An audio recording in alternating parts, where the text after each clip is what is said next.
शेतकऱ्यांची दिवाळी काळी गेलेली आहे। तुम्हाला जर ह्या प्रकारे तुम्हाला जर आमचा अपमान करायचा असेल तर त्याला काय अर्थ उरतो का?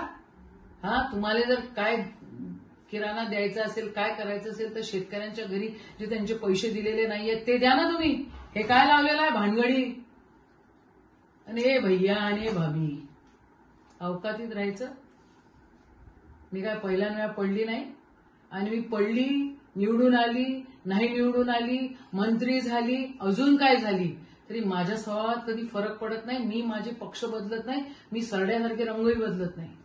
तुम्ही तुमच्या अवकातीत राहा एवढं तुम्हाला बोलते। आणि परत पुन्हा कधी ही अशी भानगड जर केली तुम्ही तर तुम्हाला असं उत्तर देईन ना की मग याद राखा। अमरावती जिल्ह्यामध्ये भाऊसाहेब पंजाबराव देशमुखांचा हा जिल्हा आहे, राष्ट्रसंत तुकडोजी महाराजांचा हा जिल्हा आहे, हा गाडगेबाबांचा जिल्हा आहे। जरा नीटनेटके वागा एवढंच बोलते आहे।